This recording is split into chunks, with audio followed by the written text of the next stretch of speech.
성경 말씀에 관하여 가장 중요한 구절이 바로 디모데후서 이 부분입니다. 3장 16절, 17절, 특별히 16절에 모든 성경은 하나님의 감동으로 된 것으로, 하나님의 감동, 이것을 우리가 영감이라고 합니다. 영감, 성령의 감동, 영감. 그래서 모든 성경, 이 모든 성경이라는 것은 어떤 작구, 그리고 내용, 그리고 역사, 가르침. 그래서 내용에 있어서 오류가 없고, 그리고 작구적으로도 오류가 없고, 그리고 역사적으로도 오류가 없고, 이런 것을 우리가 성경무호라고 합니다. 성경무호. 성경에는 아무 오류가 없다. 그러니까 어떤 사람들은 내용에는 오류가 없다 그래요. 내용에는.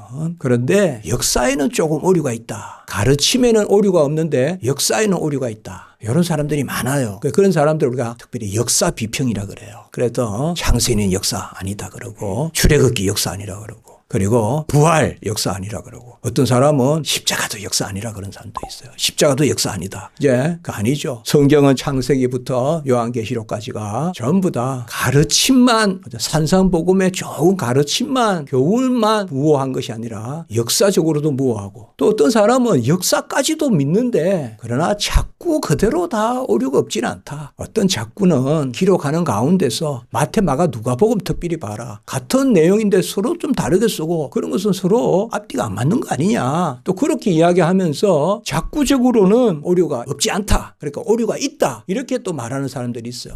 그러나 우리의 믿음은 그게 아닙니다. 바로 작구적으로도 오류가 없다. 그래서 우리는 바로 축자영감설이다.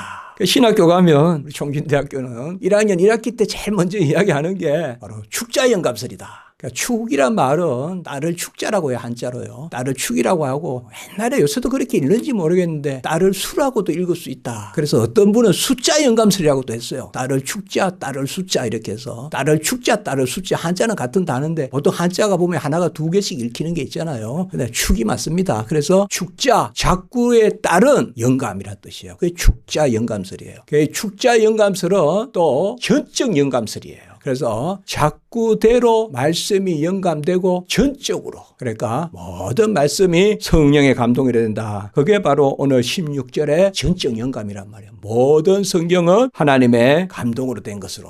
루터조차도 어떤 것은 예컨대 아가스라든지 이런 것은 영감성이 떨어진다고 봤어요. 그러나 우리 개혁신학 칼빈은 그렇게 보지 않았다 이 말이에요.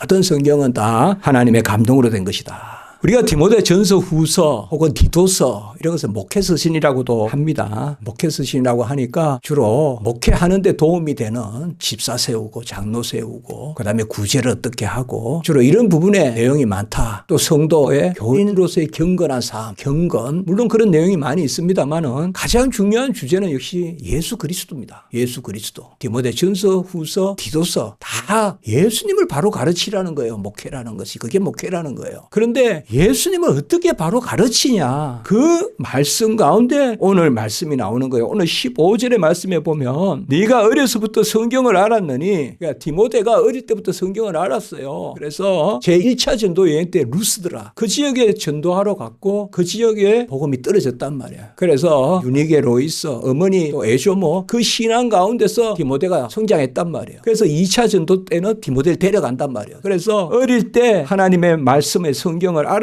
그래서 성경은 너로 하여금 그 다음에 뭐요? 그리스도 예수 안에 있는 믿음으로 말미암아. 그러니까 전체적으로 그리스도를 바로 가르쳐야 되는데 성경은 그리스도 예수 안에 있는 믿음으로 말미암아. 이 믿음은 바로 구원의 선물로 주어지는 것이고 이 믿음이 주어지면 그리스도를 믿어요. 그러니까 그리스도를 믿는 믿음이 우리에게 주어지는 게 구원이에요. 뭐 다른 거 믿는 거 아니에요. 창조주를 믿어서 구원 이루는 사람 아무도 없어요. 예수 그리스도가 구주라는 것을 믿어서 구원에 이릅니다. 아멘. 예수 그리스도가 구주라는 거. 구주가 뭐예요? 구원하신 나의 주란 말이에요. 그러니까 내 대신에 값을 치르신 내 대신에 말이에요. 그러니까 구주라는 말은 나를 구원하신 주란 말이에요. 우리 기독교는 사실상 내가 믿는다고 내 자녀가 믿는 거 아니잖아요. 전부 보면 구원은 개인 단위란 말이에요. 개인 단위. 각자의 구원인데 예수 그리스도께서 우리 각자를 위해서 오신 것이거든요. 그래서 예수 그리스도 안에 있는 그 믿음, 이제 믿음이 주어지면 사실상 말씀이 주어지는 거예요. 그리고 그 말씀이 눈이 열리는 거예요. 그러면 믿음이 주어져서 하나님의 말씀이 구원의 도가 나에게 임하고, 그러면 그 구원의 도 가운데서 내가 보고 듣는 그것이 기록된 것이 뭐냐? 그게 바로 성경이라는 거예요. 16절에.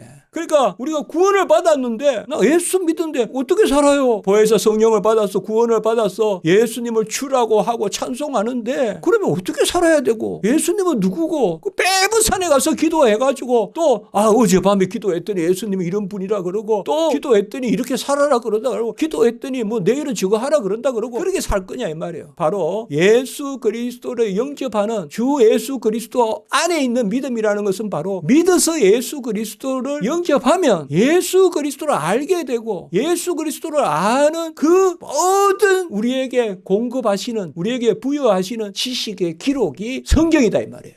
구약은 뭐예요? 오실 예수 그리스도. 신약은 뭐예요? 오신 예수 그리스도. 그래서 신구약의 실체는 그리스도다. 경륜은 다르지만 실체는 하나다 이 말이에요. 다 그 말입니다. 그래서 성경은 뭐냐? 예수 그리스도를 믿어 구원받는 말씀의 기록입니다. 아멘. 그게 성경이에요. 그러니까 그 성경이 어떻게 기록됐냐 이 말이에요. 성령의 감동으로 기록됐다 이 말이에요. 그것이 무슨 엄밀하게 어디 땅을 파서 발견되고 전부 이방 종교는 그런 게 많잖아요. 비선이 비결이니 하면서, 그러나 우린 그게 아니라 이 말이에요. 그리고 하나님이 성경을 특별히 기록하게 하신 분들 보면 어디 숨어 있다가 그냥 기록한 게 아니라 가장 중심적인 역할을 하신 분들이 성경 기록자로 등장한단 말이에요. 모세, 사무엘, 전부 중심적인 인물들이잖아요. 그분들이 기록한단 말이에요. 이게 더 확실한 하나님의 말씀이라면, 신약시대 때로 봐요. 12제자가 따로 있고 성경 기록하는 사람 어디 따로 있습니까? 아니잖아요. 아주 충실한 종이에요. 정말 대단한 종이에요. 변함없는 종이에요. 누가가 누가복음 썼잖아요. 마태도 신실해요. 다 숨겨있어요. 마태복음. 마가도 잠시 어긋났지만은 바나바 생질이잖아요. 바나바 조카잖아요. 그런데 잠시 바울하고 어긋났지만 끝내는 뭐예요? 마가도 마지막까지 다 하나님의 제자들. 그래서 구약 때는 선지자들, 신약 때는 사도들, 성경 기록자잖아요. 이거 가만히 보면 이게 역사잖아요. 그러니까 예수 그리스도와 함께 있었던 제자들이 기록했고, 그리고 또 구약 시대 때도 하나님의 역사를 모세는 신이 말씀을 받은 그 사람이 또 기록했단 말이에요. 모세가 기록하고, 또 선지자들은 선지자들 다, 또 다윗은 사무엘 상하 휴지가 되는 사람이 시편을 기록했고, 시편 다를 쓴 건 아니지만 중요한 많은 시편들을 다윗이 쓰고, 이런 것을 볼 수가 있습니다. 사도 바울이 디모데에게 권면하는 오늘 14절의 말씀을 우리가 먼저 좀 생각해 봐야 돼요. 너는 배우고 확신한 일에 거하라. 너는 내가 누구에게 배운 것을 알며. 배워서 확신한다는 것은 바로 성령의 감동입니다. 성령의 감동이에요. 그러니까 배우고 확신한다. 이것은 어느 분한테 내가 배웠더니 사사사사 그냥 내 마음에 새겨진다. 그래서 하나의 아직까지 과정이죠. 그러나 우리 안에 생명의 지식으로 여기에 확신이라는 것은 뭐예요? 성령의 역사. 성령의 역사로 배우고 확신한 일이라는 것은 바로 성령이 우리에게 비추고, 그 조명이라 그래요. 성령이 우리에게 조명하고 성령이 우리를 감화시키고, 감화는 우리 안에서 움직이는 거예요. 그러니까 빛이 들어와가 내 안에서 익어야 되잖아요. 그걸 감화라고 그래요. 감화. 비쳐서 들어오면 익을 거 아니에요. 내 안에서 뭔가 영향을 미치가지고. 그래서 배우고 확신한 일에 거하고, 그 다음에 네게서 배운 것을 알며. 이 네게서 배운 것은 1차적으로 바울에게 배웠다고 볼 수 있죠. 바울이 복음을 전했으니까 2차 때 바울이 전한 걸 할 수 있지만, 바울의 복음이 어디서 온 겁니까? 이거를 바울 복음의 기원이라 그래요. 바울 복음의 기원이 어디서 온 겁니까? 다메섹에 예수님 만나서 바울이 복음을 받은 거잖아요. 다메섹에서. 그래서 네가 누구에서 배운 것은 결국은 하나님입니다. 그러니까 일단은 바울이지만 바울은 그 안에 있는 단계고, 원래 우리에게 주시는 네게서 배운 것을 알며 할 때 네게는 바로 하나님이에요. 하나님이 원저자시란 말이에요. 하나님이. 그래서 하나님이 우리에게 가르쳤기 때문에 믿고 확신한 바에 거하라 이 말입니다. 믿고 확신한 일에 거하라. 그러니까 이런 것은 우리가 어떤 세상에 학문하듯이, 그래서 어느 때에는 내가 열심히 좀 성경 공부를 해서 더 지식을 익혔다. 그러나 그게 결정적인 것은 아닙니다. 결정적인 것은 바로 성령이 우리에게 역사하셔서 성령이 우리에게 하나님을 아는 지식을 주십니다. 그래서 처음 사랑은 지식과 함께 있는 거예요. 항상 에베소서에 제가 좀 설교했어요. 지난 1월 1일날 설교가 그거예요. 그래서 처음 사랑은 지식과 함께 있단 말이에요. 그러니까 그 지식과 그 베푸시는 사랑이 바로 성령의 역사를 우리에게 일어난다 이 말이에요. 그러니까 우리 안에 떠나지 않아요. 그것이 이미 붙잡힌 바 돼 있어요. 우리가 믿습니까? 붙잡힌 바 돼 있어요. 여러분들 내가 떠나고자 해도요 그 다 붙잡힌 바 돼 있어요. 그래서 그 지식 안에서 우리가 살아요. 이제 그 지식 안에서 자라가는 거예요. 그 지식 안에서. 그런데 그것에 거하는 사람이, 그리고 오늘 15절에 아까 어려서부터 성경을 알았나니, 이런 것이 바로 어려서부터 성경을 배웠나니, 배워서 알았나니, 그것도 되지만 그건 가정이고 본질은 뭐냐 하면 바로 하나님의 말씀을 받았다 이 말이에요. 하나님의 말씀을 받아서 이제 구원에 이르는 지혜를 우리가 얻는데, 솔직히 보면요 교회에서 막 공부도 많이 하고 이런 것도 중요해요. 그렇지만 하필 권사님들 이런 분들이 이제 대화를 해보면 뭔가 많이 알아요. 그게 뭔가 하면 그 15절의 후반부에 같이 한번 해봅시다. 구원에 이르는 지혜. 구원에 이르는 지혜라는 게 있어요, 이게 보면 아주 톡 튀어요. 톡톡 튀어. 아주 신선하고. 그러니까 제가 배우지 마라.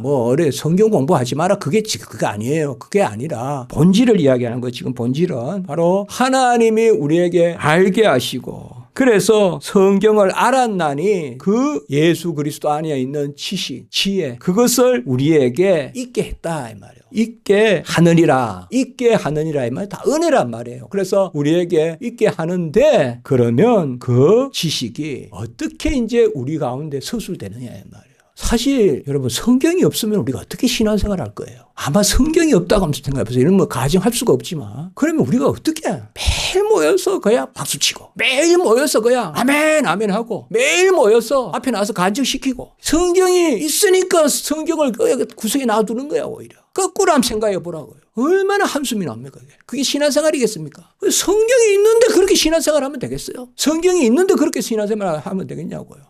그냥 막 간증을 해가지고 그냥 하고, 서로 그냥 해가지고 이렇게 하고. 미국 가서 예배보다 간증이 더 길더라고요. 한 5분 하다 끝난 줄 알았더니 1시간을 넘게 해요. 그럼 우리 보고, 전에 이야기했잖아. 우리 보고 간증하라 그래도. 한번 생각을 해보세요, 우리가. 그래서 무엇보다 특권이 있으니 같이 한번 말씀을 맡았습니다. 말씀을 우리에게 맡겨주신 거예요. 로마서 3장에 말씀을 맡았습니다. 우리가 이게 공기 존재 모르듯이 성경을 존재 모르는 거예요, 이거를. 우리가요. 이 성경이 귀한 건지 모르는 거예요. 그리고 맨날 딴 데서 찾는 거예요, 딴 데서. 이렇게 66권을 기록해 주셨는데 이게 부족하다고 또 딴 데서 찾고 다닌다, 이 말이에요. 누구한테 무슨 지혜가 없나 하고 기웃기웃하고 말이에요. 뭘 그럴 필요가 있어요, 여러분들. 어디 이사야 한 페이지만 넘겨서 읽어봐요. 그만한 지혜가 세상 어디 가도 못 찾아요. 전 세계 돌아다녀도 그 이사야, 시편, 이게 하나, 이거 못 찾아요. 어디 가도. 이게 얼마나 감사해요. 하나님이 성경을 주셨다는 게. 그러면 이제 뭐예요? 구원에 이르는 지혜가, 그 다음에 그것을 우리가 펼치면서 살라고 뭐를 주셨냐? 하나님께서 오늘 말씀에 성경을 주셨다면 16절에요. 그래서 모든 성경은 아까 이미 설명했지만 하나님의 감동으로 됐습니다. 자, 우리 믿습니다. 모든 성경은 하나님의 감동으로 됐습니다. 하나님의 감동으로 된 모든 성경은 이렇게 하면 안 됩니다. 하나님의 감동으로 된 모든 성경은 유익하다 이러면 잘못 읽으면 하나님의 감동으로 안 된 성경도 있다고 생각할 수가 있어요. 요게 우리가 번역을 잘했어요. 요 순서에 따라서 확 달라져요, 번역이. 우리는 잘 번역을 했어요. 우리는 모든 성경은 하나님의 감동으로 된 것으로. 이렇게 하면 돼요, 우리가. 이 말은 하나도 안 빼놓고 하나님의 감동으로 된 것이란 말이에요. 참 귀합니다, 여러분. 내 눈에 성경이 떠있거든. 그 하나님이 주신 말씀으로 믿으세요. 아멘?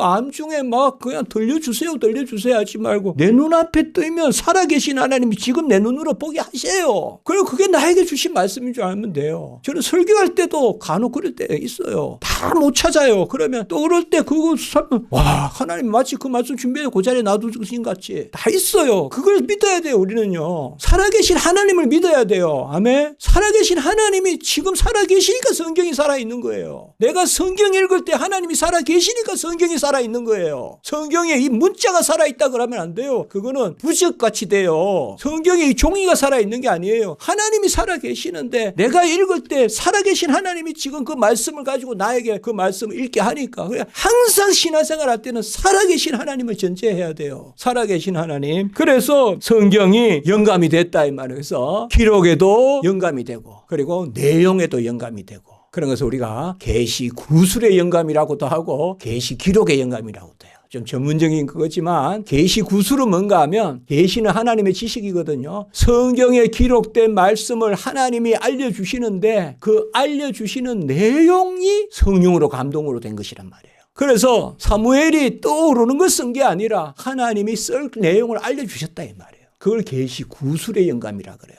구술, 하나님이 입으로 알려주셨다 이 말이에요. 그리고 또 뭐예요? 그때도 영감이 되고 이제 알려주신 것을 기록할 때도 영감이란 말이에요. 그걸 계시, 기록의 영감이라 그래요. 그래서 우리는 이 두 가지 영감을 다 믿을 때 보통 이렇게 말하면 돼. 한번 해볼까요? 성경의 성령 영감. 여러분 정확한 표현이에요. 성경의 성령 영감설. 이렇게 하면 딱 정확한 표현이에요. 성경의 성령 영감. 성경이 성령으로 영감됐단 말이에요. 이 영감됐다는 말은 바로 말씀을 주신 것도 영감이고 기록한 것도 영감이고. 요거 둘 다를 이야기해야 성경 영감서를 제대로 믿는 거예요. 기록할 때만 감동받았다 이러면 잘못하면 사도 바울이 자기 편지 쓴 건데 감동으로 썼다 이렇게 하면 안 된다 이 말이에요. 편지 내용 하나하나도 하나님이 주신 거란 말이에요. 아멘. 그래서 인사말 하나도 감동된 영감된 말씀인 줄 믿습니다. 그렇게 돼야 돼요. 그래 제가 여호수아의 지명 하나도 영감된 말씀으로 믿어야 된다 제가 그러지 않습니까? 우리가 금요일날 한 절씩 한 절씩 다 읽는 것도 의미가 있다 이 말이에요. 교훈과 책망과 바르게 함과 의로 교육하기에 유익하니. 교훈은 알려주는 거예요. 책망은 어긋날 때 제자리로 다시 세우는 거예요. 바르게 함이라는 것은 앞으로 나아가게 하는 것이에요. 그 다음에 의로 교육하게 이것은 잘하게 하는 것이에요. 그리고 이것을 다 합해가지고 17절에 뭐예요? 하나님의 사람으로 온전하게 하며 여기에 온전하다 말은 완전하다는 뜻입니다. 여러분 이걸 아셔야 됩니다. 같이 합니다. 성경이 우리를 온전하게 한다. 이게 답입니다. 성경 외에 아닙니다. 성경만 있으면 됩니다. 성경이 우리를 온전하게 한다 이 말이에요.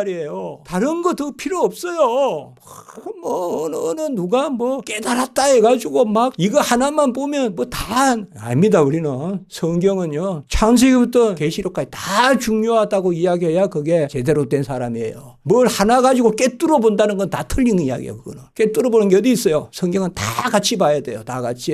그러니까 여기에 보면 온전하게 하며 모든 선한 일을 행할 능력을 갖추게 한다. 두 군데만 우리가 찾아봅시다. 시편 12편 6절 같이 읽습니다. 시작. 여호와의 말씀은 순결함이여 흑도간 위에 7번 단련한 은 같도다. 아멘. 여러분 말씀이 이렇습니다. 말씀이 이래요. 또 우리가 꼭 이럴 때 한 번 하는 게 있어요. 한 페이지 넘기면 시편 19편에 이건 우리 교회도 몇 차례 했습니다. 7절부터 보면 거기에 여호와의 율법 그 다음에 여호와의 증거 8절에 보면 여호와의 교훈 또 여호와의 계명 9절에는 여호와를 경외하는 도 그 다음에 9절에 또 여호와의 법 이게 신약으로 말하면 전부 성경이에요. 그러니까 이제 성경을 넣어서 읽고 설교를 마칠게요. 시작. 성경은 완전하여 영혼을 소성시키며 성경은 확실하여 우둔한 자를 지혜롭게 하며 성경은 정직하여 마음을 기쁘게 하고 성경은 순결하여 눈을 밝게 하시는도다. 성경은 정결하여 영혼까지 이루고 성경은 진실하여 다 의로우니 금 곧 많은 순금보다 더 사모할 것이며 꿀과 송이꿀보다 더 달도다. 아멘. 저 이 말씀 참 좋아해요. 눈이 밝고 마음이 즐거워지고 꿀송이보다 달고 정금같이 나오고 그게 다 어디에 있다? 성경에 있다 이 말이에요.